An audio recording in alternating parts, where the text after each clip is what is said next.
अब महाजन आगे बढ़े ना। हम लोग पिछला दिन चर्चा किए थे तो सादानीरा के राइटर इंट्रोडक्शन लेखक का परिचय देखे थे। माथुर साहब का जन्म 16 जुलाई 1917 उत्तर प्रदेश शाहजहांपुर में हुआ था। ये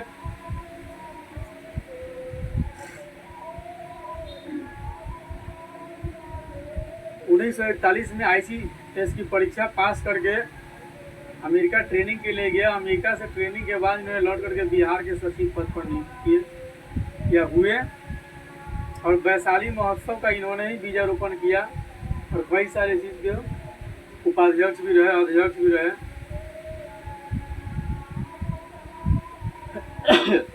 पानी के बारे में बहुत अच्छा प्रसंग इन्होंने लिखा।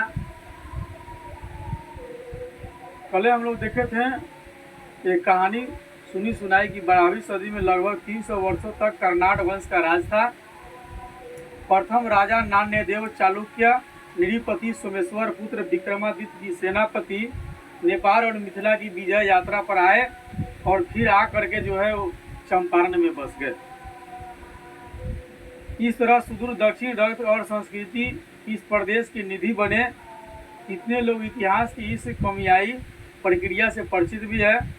कर्नाट वंश के राजा हरि सिंह को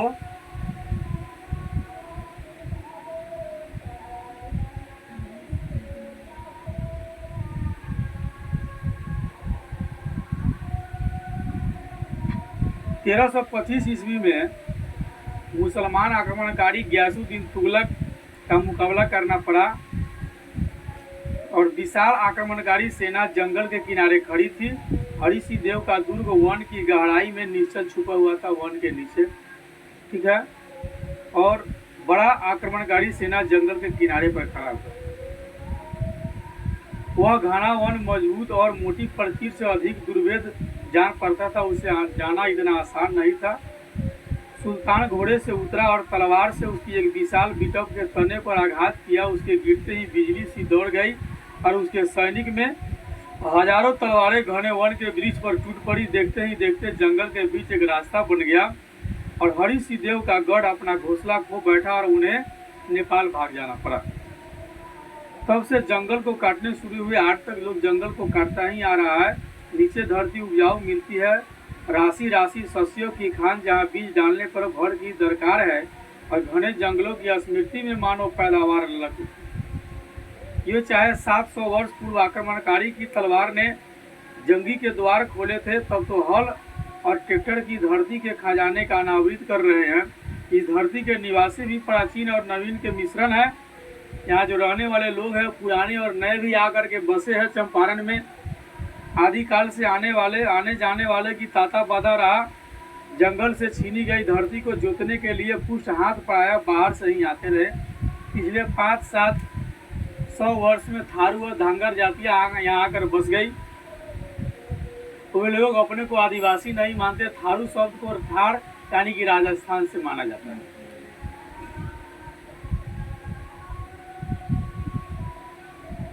अगला जो हम लोग की चर्चा है कि धांगड़ों को 18वीं शताब्दी के अंत में लाया गया, ठीक है।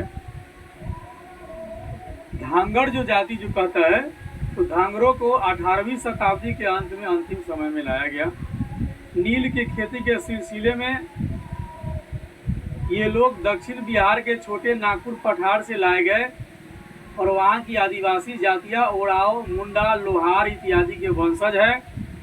धांगड़ शब्द का अर्थ है ओराव भाषा में भाड़े का मजदूर। धांगड़ शब्द का अर्थ क्या होता है ओराव भाषा में भाड़े का मजदूर। पूछेगा धांगड़ शब्द का अर्थ क्या है तो भाड़े का मजदूर होता है। इनके लोक गीतों में 200 वर्ष पूर्व के उस महाप्रस्थान की कथा बिखरी पड़ी है जब नील के खेतों पर काम करने के लिए अंग्रेज और रामनगर के तत्कालीन राजा इन्हें लाए और उसके बाद वर्षों तक इन्हें लगभग गुलामी का जीवन बिताना पड़ा। आपस में धांगड़ मिश्रित ओराव भाषा में बात करते हैं और दूसरों से भोजपुरी या मधेसी में। दक्षिण बिहार के गया जिले में भूइयाँ लोग भी इसी भांति नील की खेती के लिए हिमालय की इस तलहटी में लाए गए हैं कार्यक्रम करने के लिए। ये आदिवासी नहीं है, संभवतः मुसहर वर्ग के अंग है। इन कर्मठ मजदूरों से नील कोठियों के साहब दासों की भांति काम लेते थे, किंतु संपदा में भागी ये कभी नहीं बनता है। आने वालों का तांता बंधा ही रहा और आक्रमणकारियों ने से त्रस्त राजकुल के वंशज, आजीविका के खोजी आदिवासी और हरिजन मजदूर, उर्वरा भूमि से संपदा प्राप्त करने के अभिलाषी पछाही जमींदार तथा वे गोरे साहब जिसको अंग्रेज कहते हैं हम, जिन्होंने ब्रिटिश साम्राज्य के इस अज्ञात से कोने में अपना निजी वैभवशाली साम्राज्य स्थापित कर रखा था, सभी को आश्रय दिया। और इस भूमि ने पिछले 10-12 वर्षों में एक नया त्रस्त समुदाय यहाँ आया, पूर्वी बंगाल के शरणार्थी। कहाँ के लोग आए? पूर्वी बंगाल के शरणार्थी। पूर्वी बंगाल जो है, आपको दो बंगाल, एक इधर बंगाल, ये पश्चिम बंगाल जिसको हम बोलते हैं, जिसकी बंटवारा हुई, ठीक ना, और एक इधर की बंगाल जिसको अभी पाकिस्तान कहा जाता है, लेकिन अब पाकिस्तान। तो पूर्वी बंगाल के शरणार्थी चंपारण में शायद पहला प्रयास किया गया और पूर्वी बंगाल के शरणार्थी को निश्चित योजना के अनुसार बसाने का। हारू और धांगरों के बीच यह सस्य श्यामला भूमि उनकी भी धात्री बनी है। बिछुड़ी माता के सुखद संस्पर्श की, यानी कि संस्पर्श की स्मृति धान की खेतों में इन्हें मिली और हिमालय की पदस्थली पर मानो गंगा सागर ने चरणोदक उड़ेला। इतिहास की उंगली ऐसी मीना पर थिरकी जिसकी हर झंकार एक अलग स्मृति की प्रतिध्वनित करती है। तो क्वेश्चन होता है कि धांगर जाति को किस लिए लाया गया था। ठीक है, आप लोगों को सामने पुस्तक प्रस्तुत होता है।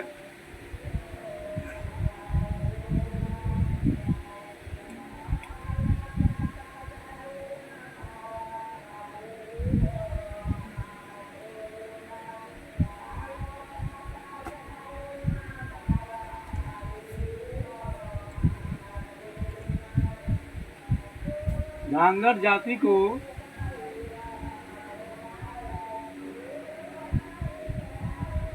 इसलिए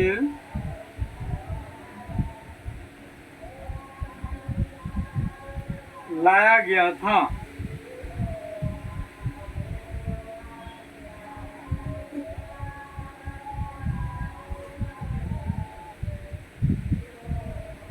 धांगर जाति को किस लिए लाया गया। धांगर का मतलब ओराव भाषा में भाड़े का मजदूर होता है। तो धांगर जाति को किस लिए लाया गया था? तो नील की खेती करवाने के लिए। किस लिए लाया गया था?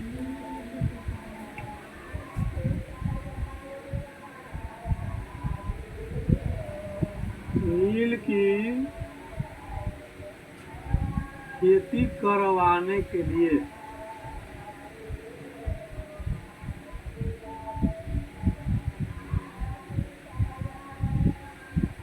ठीक है, अगला प्रश्न है, धांगर शब्द का अर्थ है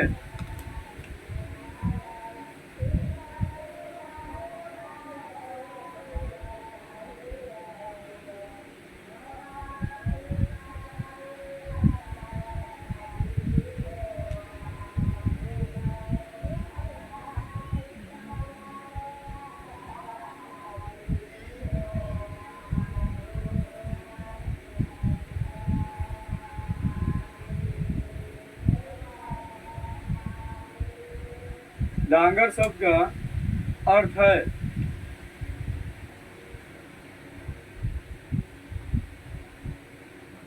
भाड़े का मजदूर।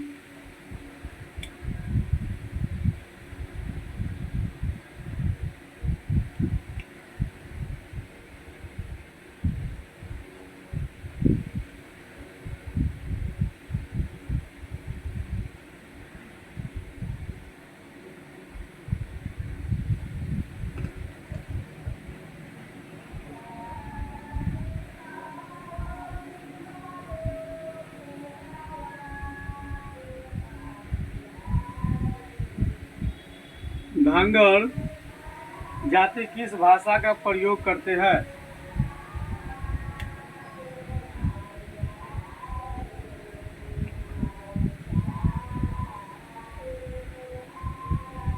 वे लोग आपस में ओराव भाषा का उपयोग करते हैं।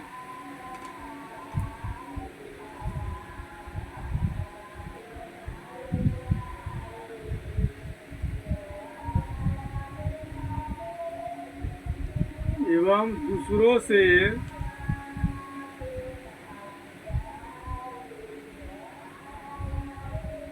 भोजपुरी या मधेसी का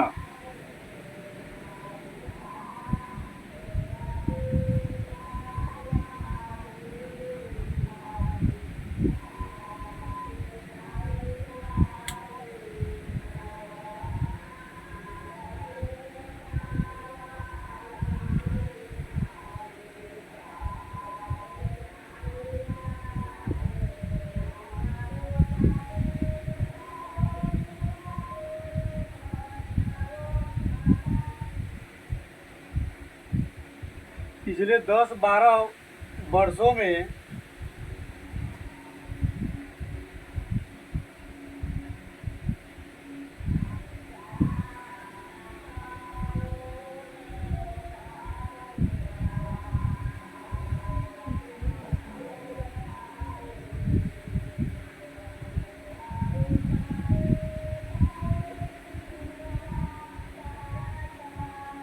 पिछले 10-12 वर्षों में बिहार में कौन कौन समुदाय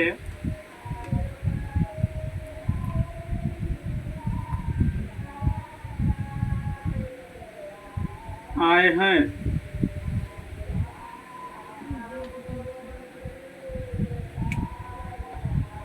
कैसा होगा? पूर्वी बंगाल के शरणार्थी।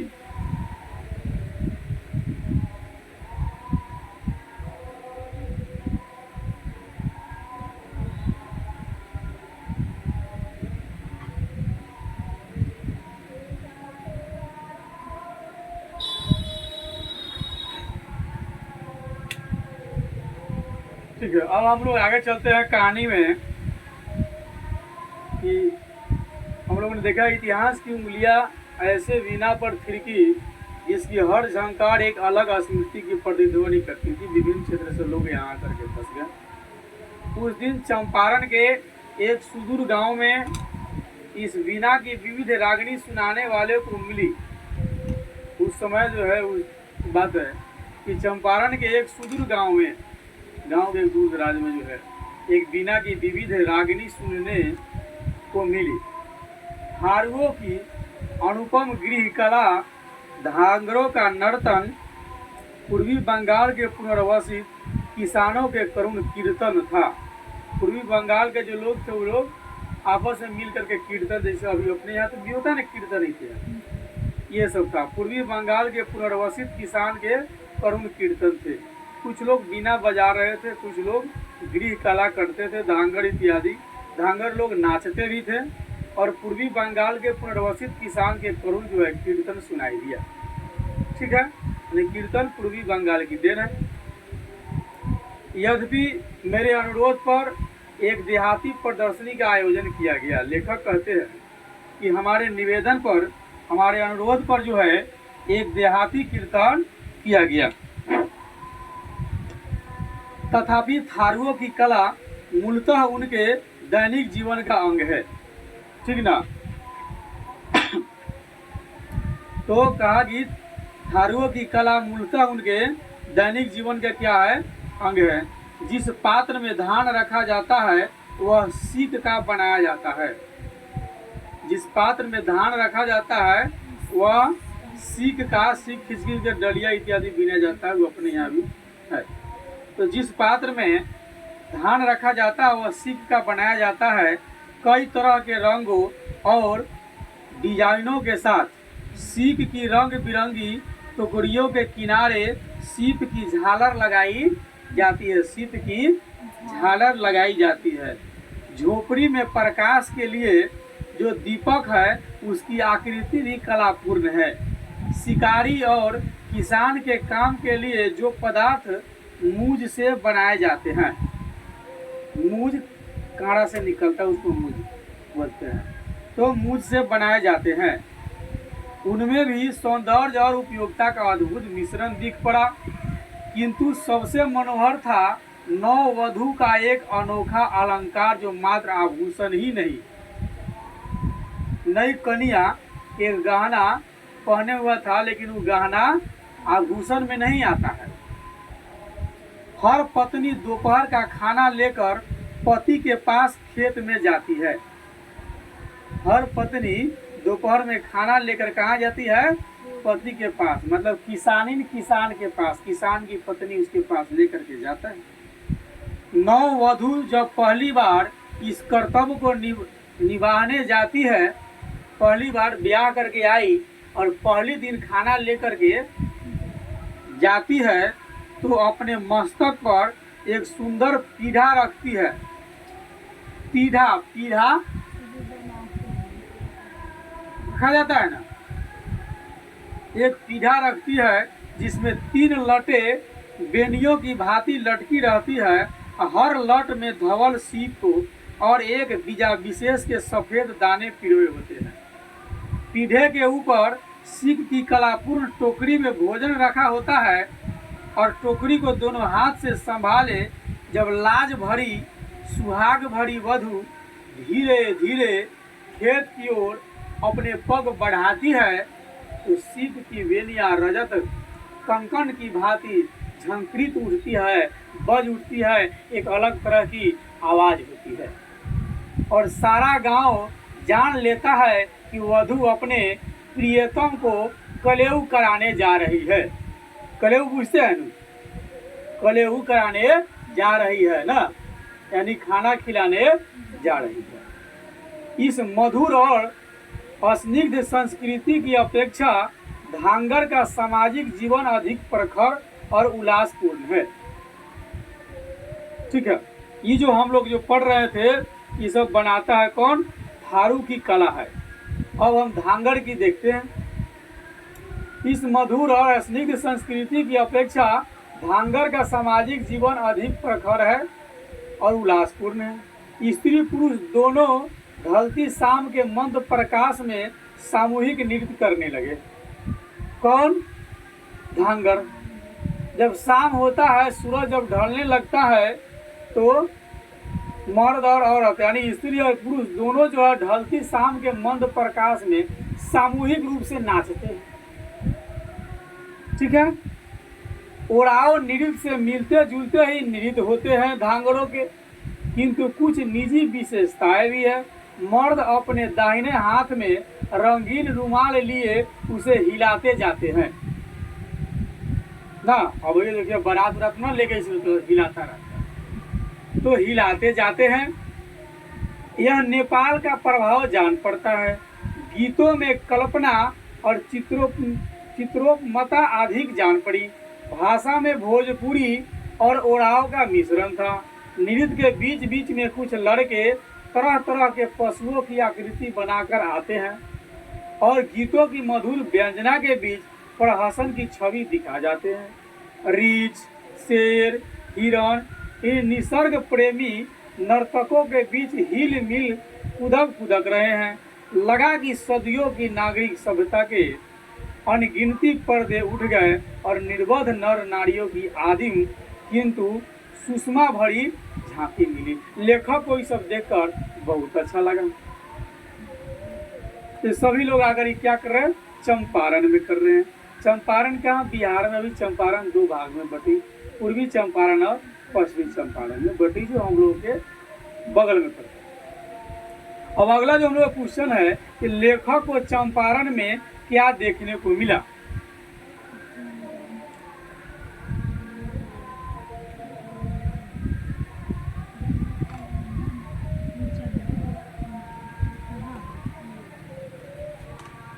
लेखक को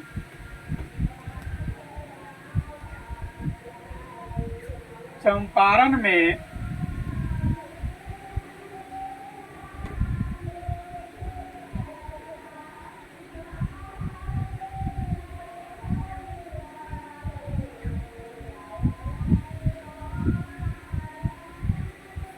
क्या देखने को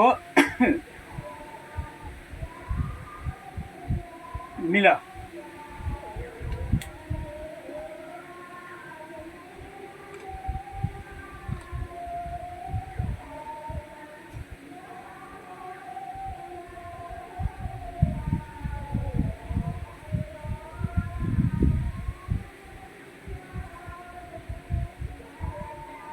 थारुओं का गृह कला, धांगरों का नर्तन।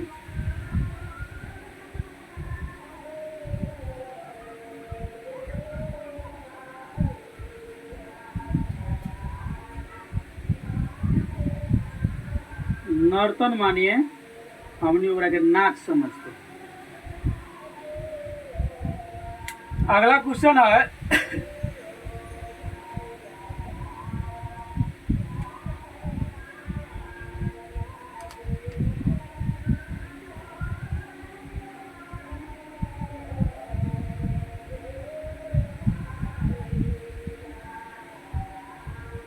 मूल से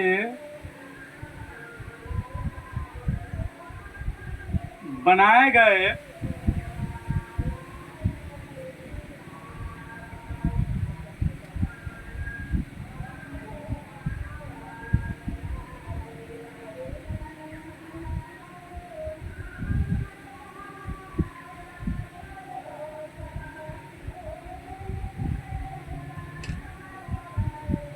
मूल से बनाए गए पदार्थ कैसे होते थे?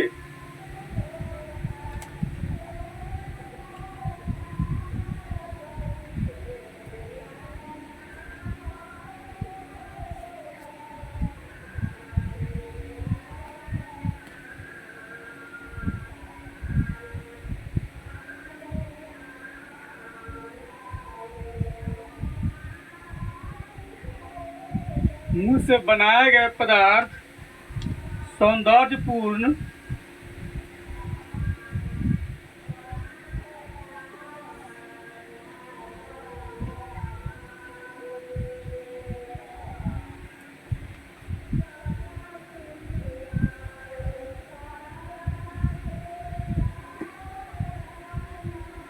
और उपयोगिता का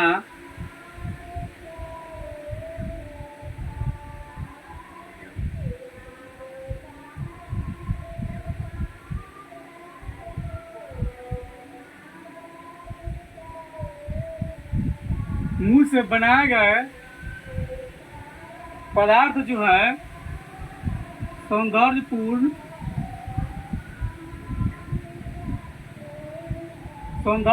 और उपयोगिता का अद्भुत मिश्रण होता था।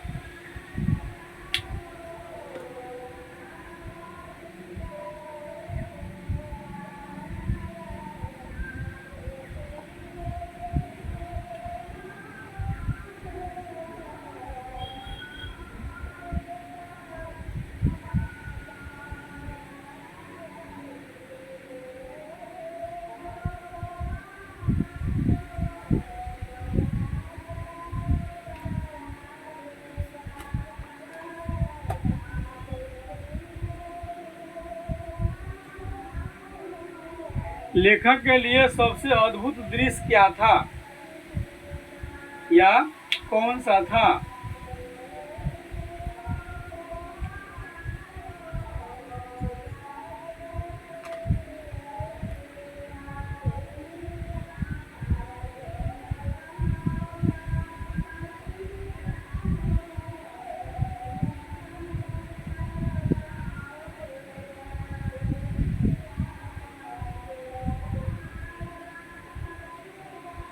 नववधू का कलेवा ले जाते दृश्य।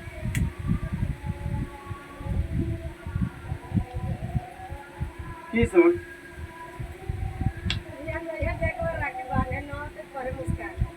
अच्छा ठीक। अच्छा ठीक।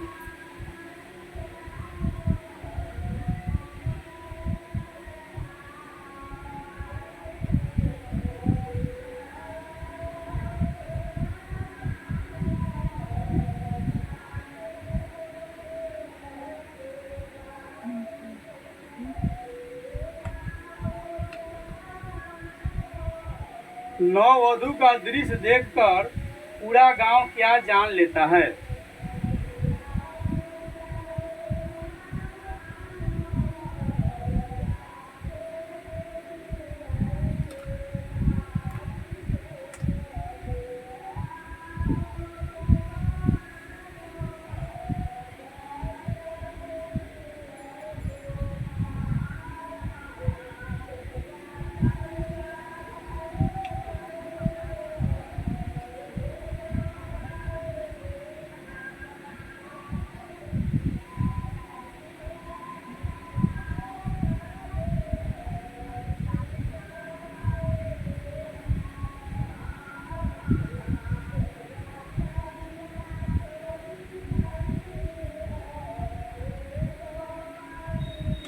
यह कि नववधु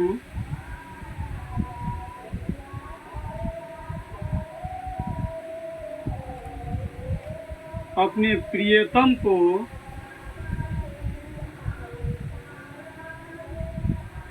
कोलेऊ कराने जा रही है।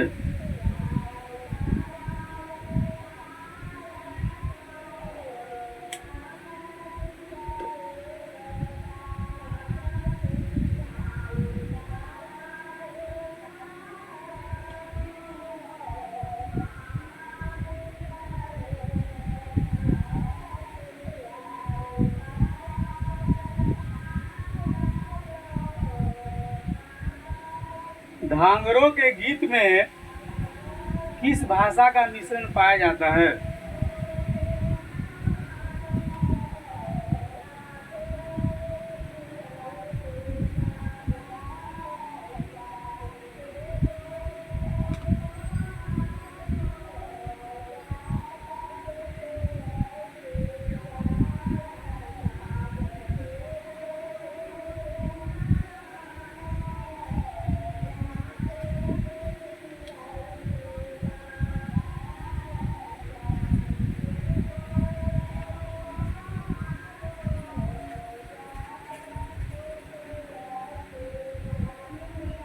तो भोजपुरी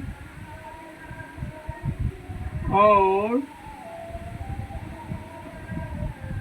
ओराओ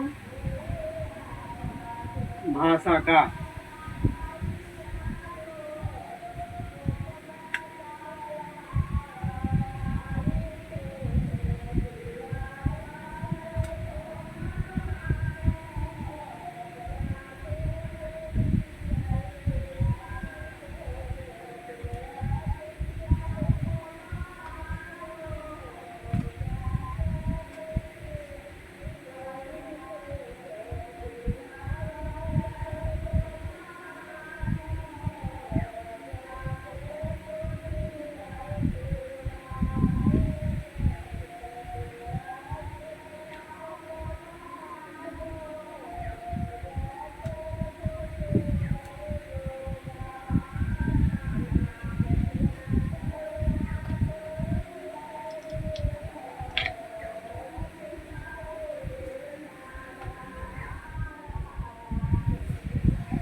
चलिए अब आपकी अगला टॉपिक पर चर्चा करते हैं।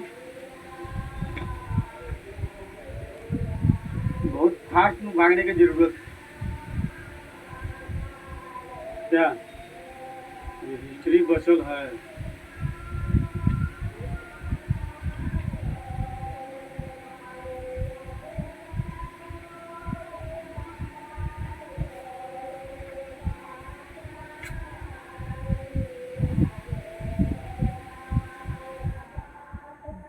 क्या हुआ?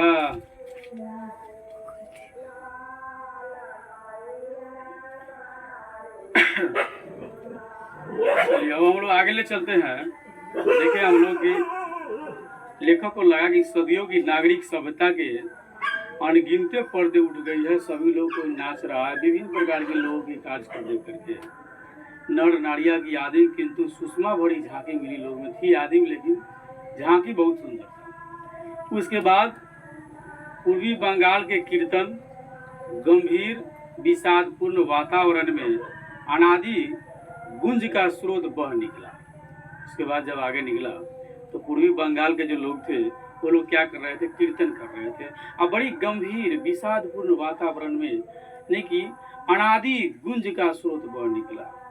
भागीरथी के नाविकों की याद प्रतिध्वनित होने लगी चंपारण के खलिहानों और जंगलों में। यानी कि भागीरथी के नाविकों की याद होने लगी। भागीरथी यानी कि एक नाविक था रामायण में, केवट। जब राम जी उसके पास पहुंचे, बोले कि भैया केवट हमको नदी पार करा दो। केवट कहा कि ना बाबा ना, हम नहीं पार करवाएंगे। क्या कहा कि हमको इतना बुड़बक समझते हो?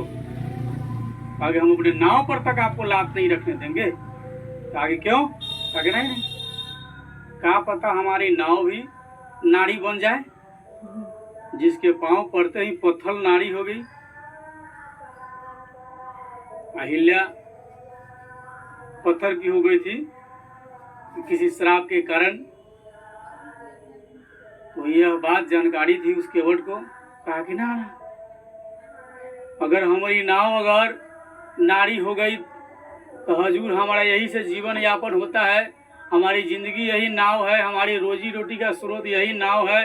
अगर यह भी नारी हो गई तो हमारे लिए तो मुसीबत हो जाएगी। एक तो हमारी रोजी रोटी चली जाएगी और प्लस ऊपर से हमारी घरवाली हमको मारेगी। अलग बात है, कहेगी दूसर कहाँ से लेकर के आ गए हैं, एक तो हम हइये हैं क्या, और दूसरी औरत को कैसे लेकर के चले आए हैं।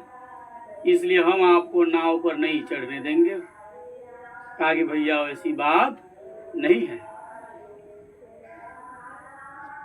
उसकी कथा लेखक को सुनने को मिला। केवट कहा कि नहीं, पहले हम आपके चरण के धूल को एक केतली में बर्तन में धो करके देखेंगे और पहले हम उसको पिएंगे। यदि हम नहीं बदले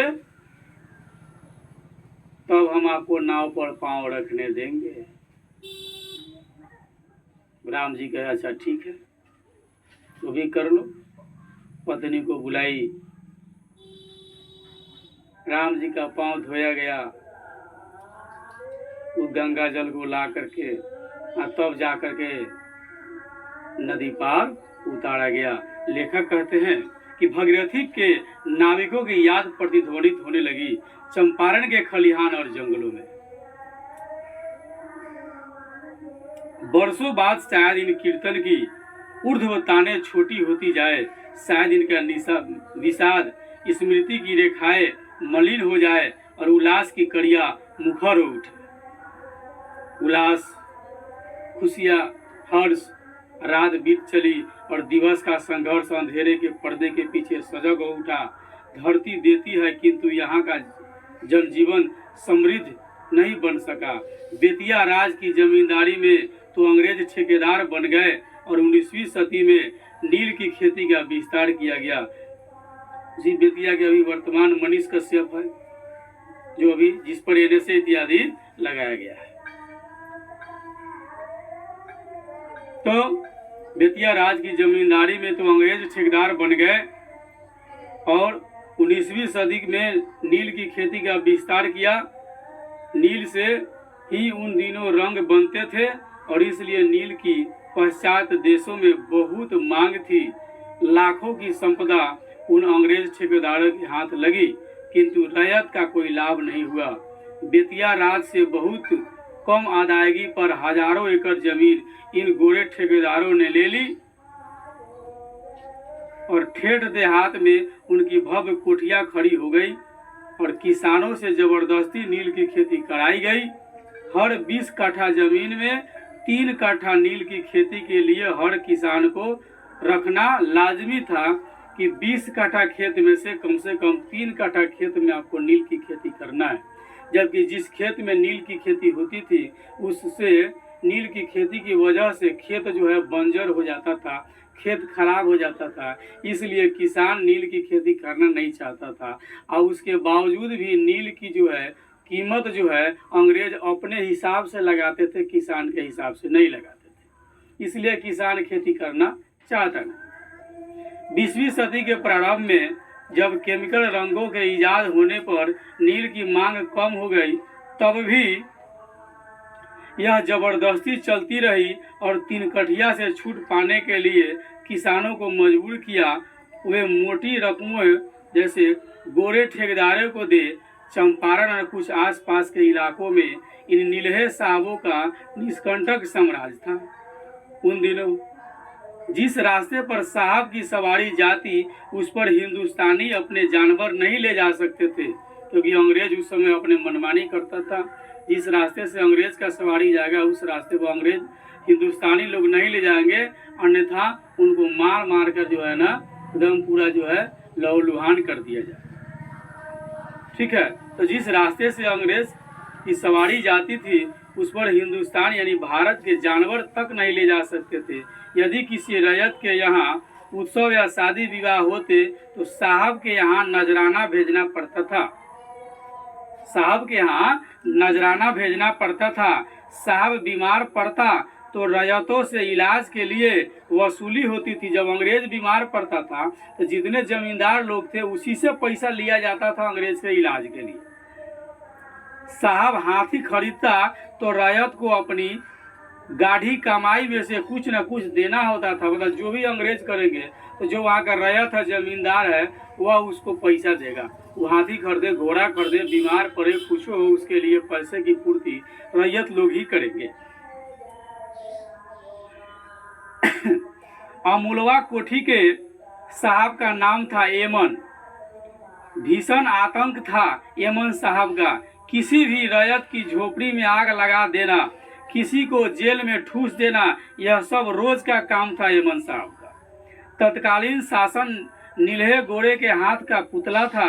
उन दिनों उत्तर बिहार में दौरा करने वाले अफसरों के लिए देहात में डगबंगले नहीं बनते थे, वे सभी साहब की कोठियों में ही ठहरते थे। दक्षिण बिहार के बागी विचारों का असर चंपारण में देर से पहुंचे, इसलिए गंगा पर पुल बनने की स्कीम में तत्कालीन शासन ने कोई दिलचस्पी नहीं दिखाई और ये वर्षों तक चंपारण में गोरे नीलहों का राज ब्रिटिश साम्राज्य की छत्रछाया में पनपता रहा। इनको अगर शुरू में ही वहाँ के रैयतदार जमींदार जो थे, बेतिया राज जो है अंग्रेज को नहीं बसाता तो अंग्रेज यहाँ शासन नहीं करता। आगे हम लोगों का क्वेश्चन है अगला कि चंपारण के खलिहानों में किसकी याद प्रतिध्वनित होने लगी।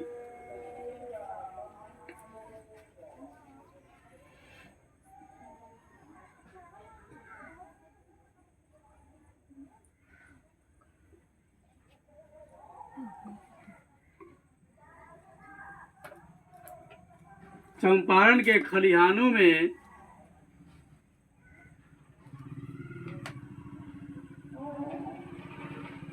इसकी यादें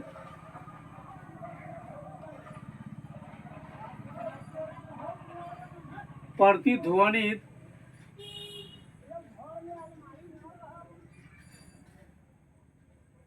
होने लगी।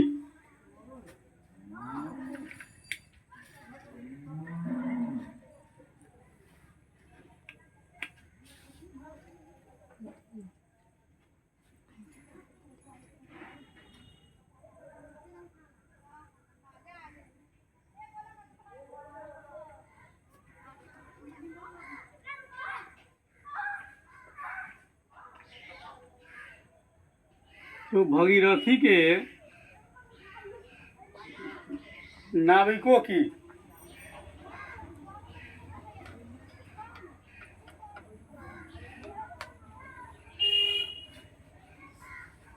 अगला क्वेश्चन हम लोग का चंपारण का जीवन कैसा था।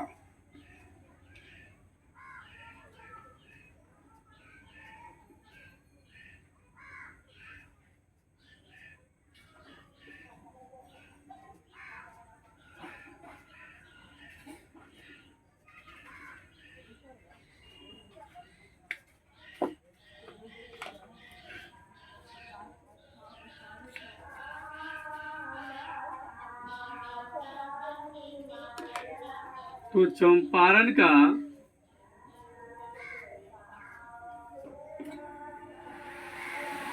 जनजीवन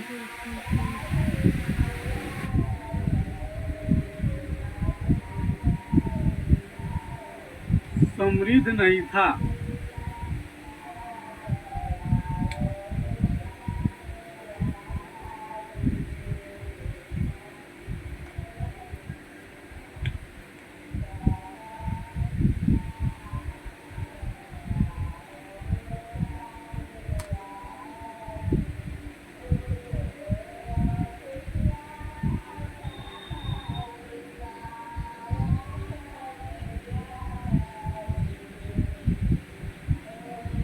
अगला क्वेश्चन है, नील की खेती का विस्तार कब हुआ?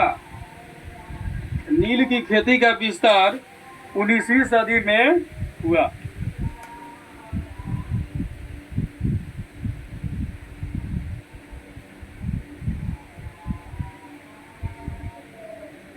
नील की खेती की विस्तार कब हुआ? 19वीं सदी में हुआ। हेलो, अगला क्वेश्चन हम लोग का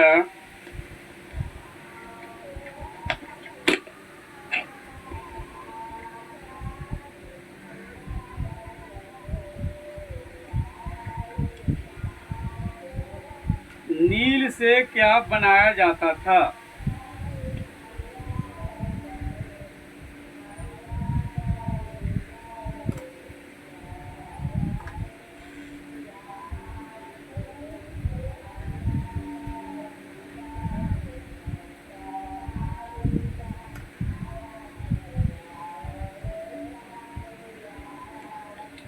तो नील से रंग बनाया जाता था। नील का रंग बनाया जाता था जो कपड़ा इत्यादि पर चढ़ाया जाता है।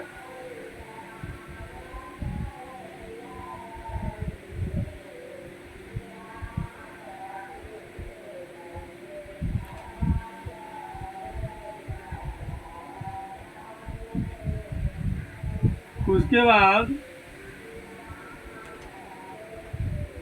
नील की मांग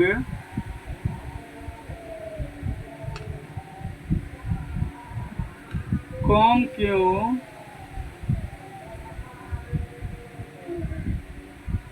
हो गई?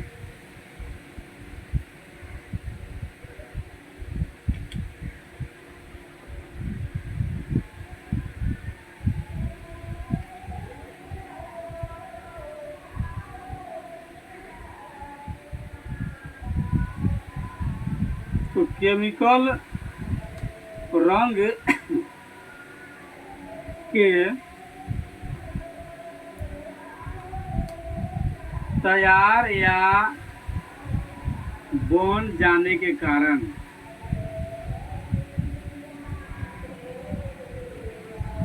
लोग केमिकल रंग का ही उपयोग कर लेते थे नील में। अब इसकी मांग धीरे धीरे क्या हो गया?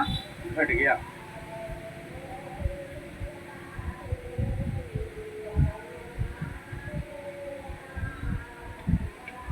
अगला क्वेश्चन है,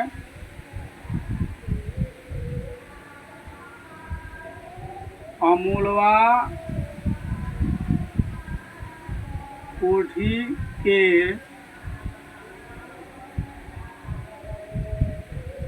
साहब का क्या नाम था? अमूलवा कोठी के साहब का क्या नाम था? आंसर हो जाएगा आपका कि अमूलवा कोठी के साहब का नाम था एमन। क्या नाम था? एमन।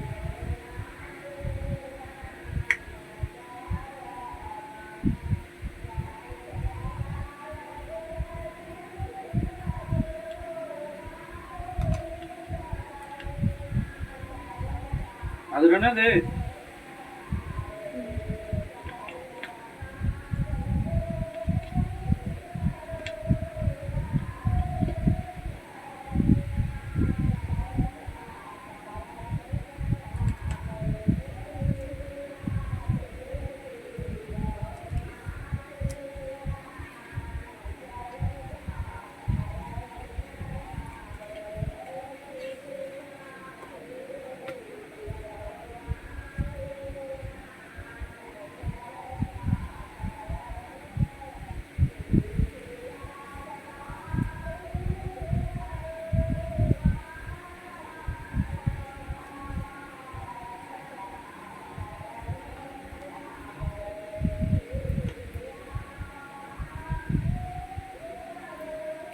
पूरा चैप्टर आप लोगों के हिस्ट्री के दृष्टि से बनाया गया है। आप लोग अगर पढ़ते बढ़िया से, क्या 2 महीने 4 महीने रहता है तो आप लोग आते।